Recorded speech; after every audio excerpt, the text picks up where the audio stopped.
दोस्तों, मैं अभी नया क्रिएटर हूं और मैं अभी YouTube पर आया हूं और आप लोग मुझे बताएं कि मेरी वीडियोस में क्या कमी रह रही है। म्यूजिक से लेकर फोटो या वॉइस जो भी कमी है मुझे बताएं, मैं उसको ठीक करूं।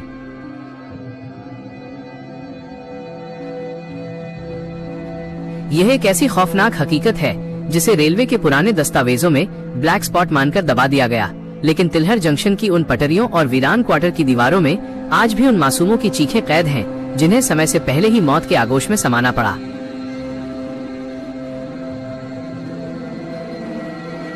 साल 2008 की तपती और उमस भरी गर्मियों के दौरान भारतीय रेलवे के एक युवा और बेहद होनहार इंजीनियर राघव का तबादला उत्तर प्रदेश के एक सुदूर और पिछड़े इलाके में स्थित तिलहर जंक्शन पर हुआ। राघव दिल्ली के एक मध्यम वर्गीय परिवार से आता था और उसने अपनी पूरी पढ़ाई विज्ञान और तर्क के आधार पर की थी।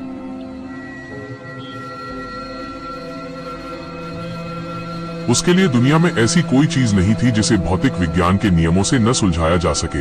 जब राघव पहली बार तिलहर जंक्शन के प्लेटफॉर्म पर उतरा तो उसे वहां के वातावरण में एक अजीब सी भारीपन और सड़ांध महसूस हुई। स्टेशन छोटा था, जिसके चारों तरफ घने और कटीले बबूल के जंगल फैले हुए थे। स्टेशन के एक किनारे पुरानी जंग लगी पटरियों के ढेर लगे थे जो दशकों से वहां पड़े पड़े काले पड़ चुके थे। राघव को रहने के लिए जंक्शन के आखिरी छोर पर बना क्वार्टर नंबर 42 भी आवंटित किया गया। ये बंगला ब्रिटिश काल का एक विशाल ढांचा था जिसकी दीवारें मोटी और छतें बहुत ऊंची थीं। पहली बार उस बंगले को देखते ही राघव के मन में एक अजीब सा संशय पैदा हुआ, लेकिन उसने उसे अपना वहम मानकर नजरअंदाज कर दिया।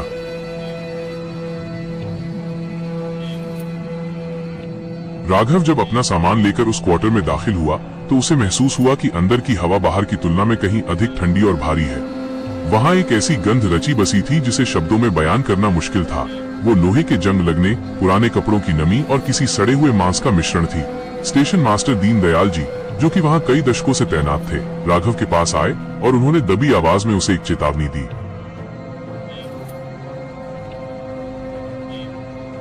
उन्होंने कहा, साहब, आप पढ़े लिखे हैं, पर इस जगह का अपना एक इतिहास है। रात को खिड़कियां और दरवाजे मजबूती से बंद रखना और चाहे बाहर से कैसी भी पुकार आए या कोई आवाज सुनाई दे, उसे अनसुना कर देना।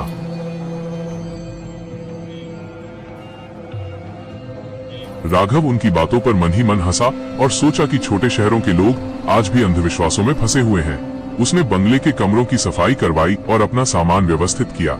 रात के करीब 1:45 बजे जब राघव गहरी नींद में था, अचानक उसकी नींद खुली। उसे महसूस हुआ कि कमरे का तापमान अचानक बहुत गिर गया है, जैसे वो किसी रेफ्रिजरेटर के अंदर हो।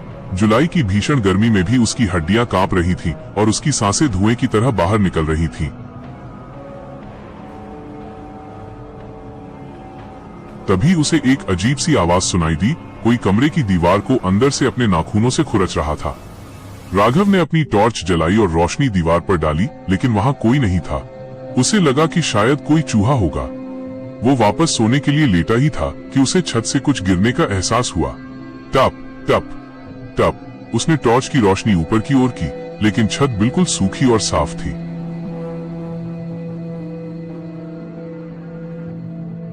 हालांकि जब उसने अपना हाथ फर्श पर टिकाया तो उसे कुछ गीला और चिपचिपा महसूस हुआ। रोशनी में देखने पर उसका गला सूख गया। उसकी पूरी हथेली गाढ़े और ताजा खून से सनी हुई थी। वो खून छत से नहीं गिर रहा था, बल्कि फर्श की बारीक दरारों से उबलकर ऊपर की ओर आ रहा था। राघव ने डर के मारे बिजली का स्विच दबाया, लेकिन लाइट जा चुकी थी। अंधेरे के उस सन्नाटे में उसे कमरे के सबसे दूर वाले कोने में एक आकृति खड़ी दिखाई दी। वो आकृति लगभग 7 फीट लंबी थी।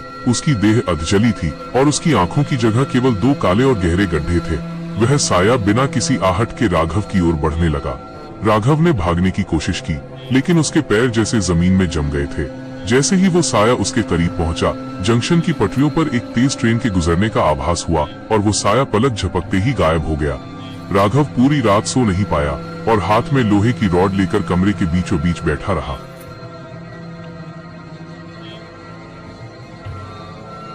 अगले दिन की सुबह होते ही राघव सीधा जंक्शन के पुराने रिकॉर्ड रूम में गया। उसने पुराने क्लर्क को कुछ पैसे दिए और 1984 की दुर्घटना वाली वो फाइल निकालने को कहा जिसे दशकों से किसी ने छुआ तक नहीं था। जब उसने वो धूल भरी फाइल खोली तो उसके सामने जो कड़वा सच आया, उसने उसकी रूह कंपा दी। 24 अगस्त 1984 की उस काली रात को तिलहर जंक्शन पर एक भीषण ट्रेन दुर्घटना हुई थी। एक मालगाड़ी और एक पैसेंजर ट्रेन की आमने सामने की टक्कर। उस रात मूसलाधार बारिश हो रही थी और पूरा इलाका पानी में डूबा था, जिसके कारण राहत कार्य समय पर नहीं पहुंच सका। उस वक्त के प्रशासन ने घायलों को संभालने के लिए इसी क्वार्टर नंबर 42B को एक अस्थायी अस्पताल में बदल दिया था। फाइल में दबे कुछ गोपनीय नोटों से पता चला कि मुआवजे और जिम्मेदारी से बचने के लिए उस समय के कुछ अधिकारियों ने लगभग 80 घायलों को, जो अभी भी सांसें ले रहे थे, कागजों पर मृत घोषित कर दिया था। उन्हें इसी बंगले के नीचे बने एक गुप्त तहखाने में जिंदा छोड़ दिया गया, ताकि वे वहीं दम तोड़ दें और किसी को उनकी असल संख्या का पता न चले।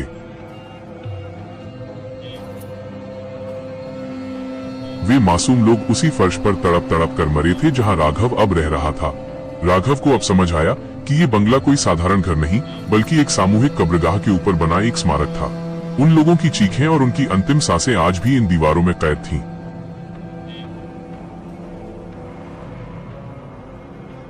राघव ने घर के पिछले हिस्से की तलाशी ली और रसोई के एक कोने में उसे वो गुप्त दरवाजा मिल गया, जिसे लकड़ी के एक भारी तख्ते से ढका गया था। उसने अपनी पूरी ताकत लगाकर उस तख्ते को हटाया। नीचे एक अंधेरा और गहरा तहखाना था।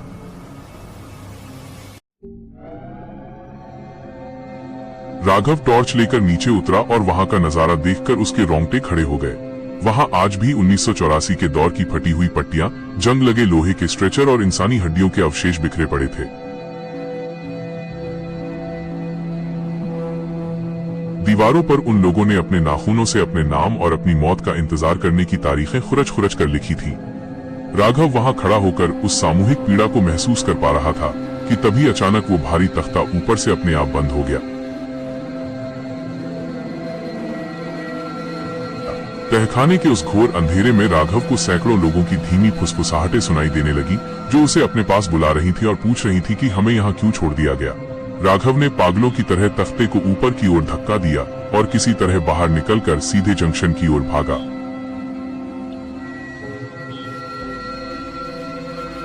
उसने तुरंत तय कर लिया कि वो अब एक पल भी यहाँ नहीं रुकेगा।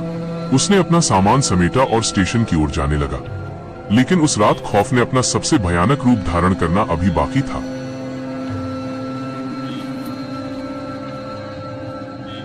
रात के ठीक 2:15 बजे पूरे जंक्शन पर वो पुराना दुर्घटना सायरन बज उठा, जो सालों से खराब पड़ा था। कोहरे की एक मोटी और पीली चादर ने पूरे इलाके को अपनी चपेट में ले लिया। उस कोहरे के बीच से एक जली हुई, काली और धुआं छोड़ती हुई पुरानी भाप वाली ट्रेन पटरी पर आकर रुकी।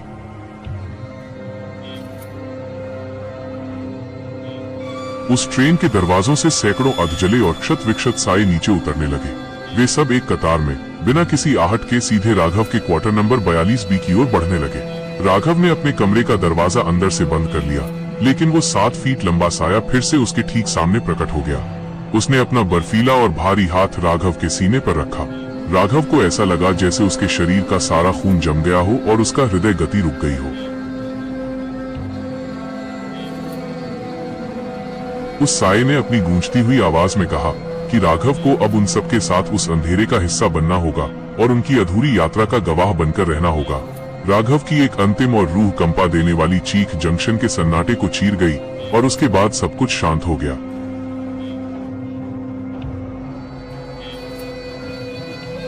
अगली सुबह जब सूरज की पहली किरण तिलहर जंक्शन की पटरियों पर पड़ी, तो वहां का सन्नाटा सामान्य से कहीं अधिक गहरा और डरावना था। स्टेशन मास्टर दीनदयाल जी अपनी पुरानी आदत के अनुसार राघव को चाय पिलाने के लिए उसके क्वार्टर नंबर 42B की ओर बढ़े। उन्होंने लोहे के भारी गेट को धक्का दिया, जो कल तक चरमराहट के साथ खुलता था, पर आज वो पहले से ही आधा खुला हुआ था। जैसे ही वे बरामदे में पहुंचे, उन्हें हवा में वही सड़ी हुई महक महसूस हुई जो 1984 के उस रेल हादसे के वक्त आई थी। उन्होंने राघव को आवाज दी, साहब चाय तैयार है, बाहर आइए। लेकिन अंदर से कोई जवाब नहीं मिला। दीनदयाल जी का दिल बैठने लगा। उन्होंने कांपते हाथों से मुख्य दरवाजे को धक्का दिया, जो बिना किसी रुकावट के खुल गया। अंदर का नजारा देखकर उनके हाथ से चाय का गिलास छूटकर फर्श पर गिर गया। कमरे का सारा सामान, राघव की किताबें, उसका लैपटॉप, उसके कपड़े, सब कुछ वैसा ही रखा था जैसे कल शाम था, लेकिन राघव वहां नहीं था। कमरे की दीवारों पर ताजा, गीले और लाल रंग के अंगुलियों के निशान थे, जो फर्श से शुरू होकर छत की ओर जा रहे थे। फर्श के बीचों बीच राघव का चश्मा पड़ा था, जिसका एक शीशा पूरी तरह चकनाचूर हो चुका था और दूसरे शीशे पर खून की एक सूखी हुई बूंद जमी थी।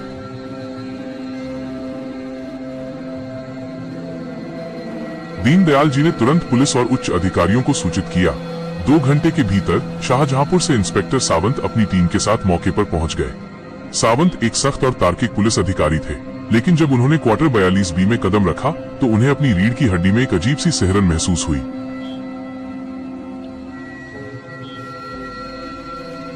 उन्होंने कमरे की बारीकी से जांच शुरू की। मेज पर राघव का मोबाइल रखा था, जिसकी बैटरी पूरी तरह चार्ज थी, लेकिन जब उन्होंने उसे चालू किया तो उसमें केवल एक ही वॉइस रिकॉर्डिंग मिली। वो रिकॉर्डिंग रात के 2:17 की थी। सावंत ने प्ले का बटन दबाया।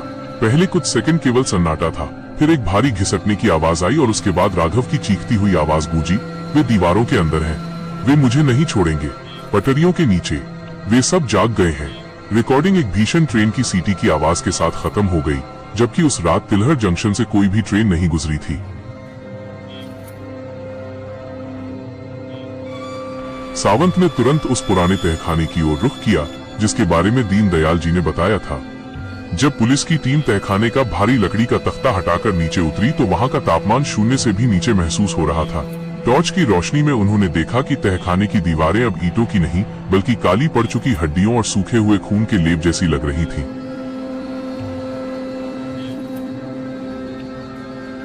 वहां एक कोने में राघव की शर्ट का एक टुकड़ा मिला, जो किसी कटीली झाड़ी में फंसे कपड़े की तरह एक उभरी हुई हड्डी में फंसा था। सावंत को वहां एक पुरानी सरकारी सील वाली फाइल भी मिली, जो शायद राघव ने रिकॉर्ड रूम से निकाली थी। उस फाइल के आखिरी पन्ने पर राघव ने अपनी आखिरी सांसों के दौरान अपने नाखूनों से खुरच कर लिखा था, यहाँ कोई जीवित नहीं बचता, क्योंकि यहाँ मौत का व्यापार हुआ था। अचानक तहखाने के कोने से एक अजीब सी हलचल हुई। पुलिसकर्मियों ने रोशनी वहां डाली तो देखा कि दीवार के अंदर से एक हाथ बाहर निकलने की कोशिश कर रहा था। एक ऐसा हाथ जिस पर मांस नहीं था, केवल जली हुई खाल लटकी थी। पूरी टीम बदहवास होकर ऊपर की ओर भागी और उन्होंने उस तहखाने को हमेशा के लिए बंद कर दिया। इंस्पेक्टर सावंत ने अपनी रिपोर्ट में रहस्यमयी ढंग से लापता होने का मामला दर्ज किया, लेकिन वे जानते थे कि सच इससे कहीं ज्यादा भयानक है। राघव के गायब होने के ठीक 1 हफ्ते बाद जंक्शन पर काम करने वाले मजदूरों ने शिकायत की कि रात के वक्त क्वार्टर 42B की खिड़कियों से कोई रोशनी बाहर आती है।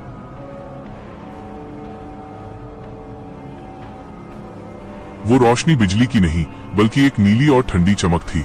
एक रात एक मजदूर हिम्मत जुटाकर खिड़की के करीब गया और उसने जो देखा उससे वो जीवन भर के लिए गूंगा हो गया। उसने देखा कि राघव कमरे के बीचों बीच खड़ा है, लेकिन उसका शरीर पारदर्शी है। उसके पीछे वही 1984 के अधजले घायल खड़े थे और राघव उनके घावों पर पट्टियां बांध रहा था। वे सब रूहें अब राघव को अपना मसीहा मान चुकी थी, क्योंकि वो अकेला ऐसा इंसान था जिसने उनके सच को फाइलों से बाहर निकाला था।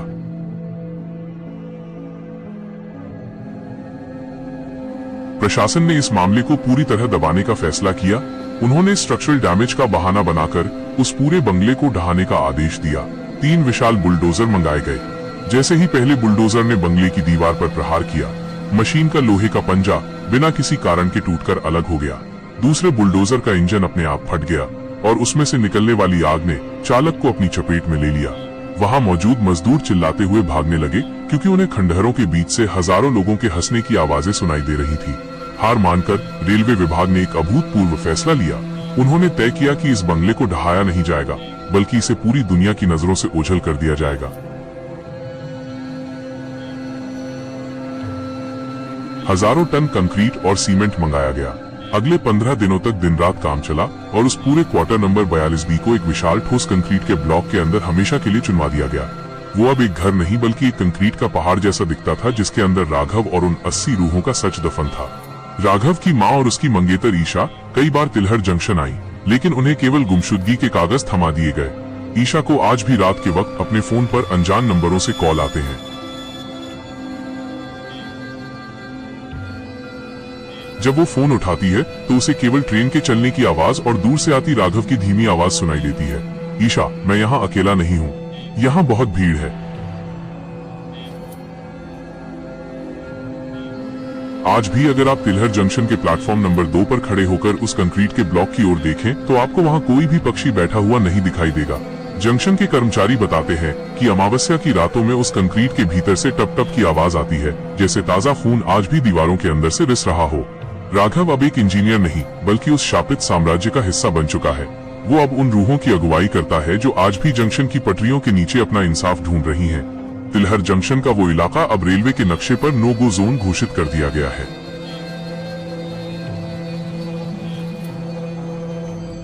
वहां की पटरियों पर आज भी जंग लगी हुई है और वहां की मिट्टी में एक अजीब सी गर्मी महसूस होती है। राघव की दास्तां उन सभी के लिए एक सबक है जो सोचते हैं कि विज्ञान हर रहस्य को सुलझा सकता है। कुछ घाव इतने गहरे होते हैं कि समय भी उन्हें नहीं भर पाता और कुछ रूहें इतनी प्यासी होती हैं कि वे एक जीवित इंसान को भी अपने साथ उस अंधेरे में खींच ले जाती हैं। राघव अब उसी कंक्रीट के ताबूत के अंदर उन हजारों अधूरी सांसों के साथ कैद है, जहां न दिन होता है और न रात, जहां केवल 1984 की उस दुर्घटना का अंतहीन लूप चलता रहता है। ये कहानी हमें याद दिलाती है कि व्यवस्था की एक छोटी सी लापरवाही कैसे किसी की हस्ती मिटा सकती है और कैसे एक तार्किक इंसान खुद एक डरावनी लोक कथा का हिस्सा बन सकता है। हकीकत और सरकारी दस्तावेजों के बीच की वो महीन लकीर ही इस घटना को सबसे ज्यादा खौफनाक बनाती है। अगर हम तिलहर जंक्शन और क्वार्टर नंबर 42B के असली रिकॉर्ड्स को देखें तो हकीकत कुछ इस तरह सामने आती है। 1. 1984 का असली रेल हादसा। हकीकत ये है कि 1984 के अगस्त महीने में उत्तर प्रदेश के उस क्षेत्र में भीषण रेल दुर्घटना हुई थी। उस वक्त संचार के साधन आज जैसे नहीं थे और भारी बारिश के कारण राहत कार्य हफ्तों तक चला था। सरकारी फाइलों में मृतकों की संख्या एक सीमित आंकड़े करीब 80 पर रोक दी गई थी, लेकिन स्थानीय चश्मदीदों और रेलवे के रिटायर्ड कर्मचारियों का आज भी यह मानना है कि असल संख्या कहीं ज्यादा थी। 2. क्वार्टर नंबर 42B का वजूद। यह क्वार्टर आज भी तिलहर जंक्शन के एक कोने में स्थित है। हकीकत ये है कि इस क्वार्टर को रेलवे ने अनफिट फॉर ह्यूमन हैबिटेशन, इंसानों के रहने के लिए अयोग्य घोषित कर रखा है। वहाँ कोई भी कर्मचारी रुकने को तैयार नहीं होता। असलियत ये है कि इस क्वार्टर की दीवारों में सीलन की वजह से लाल रंग के निशान उभरते हैं, जिन्हें स्थानीय लोग खून के आंसू कहते हैं। 3. राघव का गायब होना। रेलवे के रिकॉर्ड्स में 2008-09 के दौरान एक जूनियर इंजीनियर के लापता होने की फाइल आज भी खुली हुई है। आधिकारिक तौर पर उसे भगोड़ा या मानसिक रूप से विक्षिप्त बताकर केस बंद करने की कोशिश की गई, लेकिन पुलिस को क्वार्टर से कोई संघर्ष या लूटपाट के निशान नहीं मिले थे। उसका सामान वहीं था, पर इंसान गायब था। ये एक कोल्ड केस बन गया जिसे आज तक सुलझाया नहीं जा सका। 4. कंक्रीट का ब्लॉक। असली सबूत। हकीकत में उस क्वार्टर के कुछ हिस्सों को, विशेषकर उस पुराने तहखाने और पिछली दीवार को, रेलवे ने ईंटों और कंक्रीट से पूरी तरह सील कर दिया है। प्रशासन का कहना है कि ढांचा कमजोर था, इसलिए ऐसा किया गया, पर सवाल ये उठता है कि सिर्फ उसी क्वार्टर को इतनी मजबूती से क्यों ढका गया, जबकि बगल के दूसरे खंडहर वैसे ही खुले पड़े हैं। निष्कर्ष। हकीकत क्या है? हकीकत ये है कि वहाँ एनर्जी ट्रैप, ऊर्जा का जमाव है। जब एक साथ बहुत सारे लोग तड़पकर मरते हैं और उन्हें उचित विदाई, अंतिम संस्कार नहीं मिलती, तो वहाँ का वातावरण नकारात्मक हो जाता है। राघव के साथ जो हुआ वो उस नकारात्मक ऊर्जा का चरम रूप था। आज भी तिलहर जंक्शन पर रात की ड्यूटी करने वाले कर्मचारी वहाँ अकेले जाने से बचते हैं। वहाँ का सन्नाटा और हवा में मौजूद वो भारीपन काल्पनिक नहीं, बल्कि एक कड़वी हकीकत है जिसे आप वहाँ जाकर खुद महसूस कर सकते हैं।